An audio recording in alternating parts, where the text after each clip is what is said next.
সিলেটে সকাল থেকে ভারী বৃষ্টিপাত অব্যাহত রয়েছে, বাড়ছে নদ নদীর পানিও।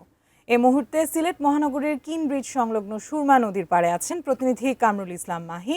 বিস্তারিত জানতে সরাসরি যুক্ত হচ্ছি তার সঙ্গে। মাহি, আমাদের জানাবেন সিলেটে ভারী বর্ষণের প্রভাব কেমন দেখতে পাচ্ছেন?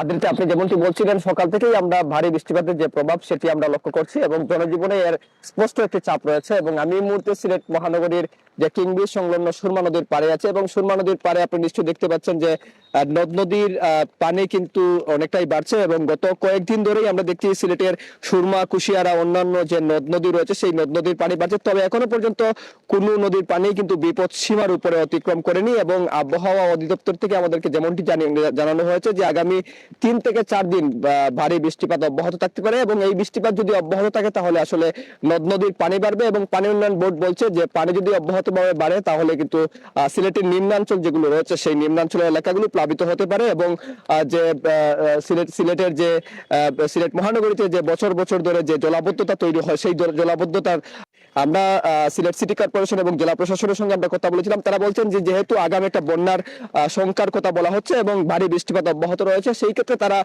পানি উন্নয়ন বোর্ড এবং জেলা প্রশাসন এবং সিটি কর্পোরেশন তারা আসলে সমন্বিতভাবে তারা এই বিষয়টির দিকে লক্ষ্য রাখছেন এবং তারা বলছেন যে সিলেটের যে যে চড়া, খাল, নদী, ড্রেনগুলো রয়েছে সেগুলো আসলে পরিষ্কার পরিচ্ছন্নতা করা থেকে অব্যাহত রেখেছেন। তো বলা চলে যে সকাল থেকে যে গুড়ি গুড়ি বৃষ্টিপাত শুরু হয়েছে সেটি এখনো পর্যন্ত অব্যাহত আছে এবং এই বৃষ্টিপাতের কারণে আমরা সকাল থেকেই দেখেছি অফিসগামী যারা মানুষজন রয়েছেন এবং স্কুলের শিক্ষার্থী যারা রয়েছে তারা কিন্তু অনেকটাই বিপাকে পড়েছে। সবচেয়ে বেশি বিপাকে পড়েছে দিনমজুর শ্রমিক মানুষজন। আদ্রিতা।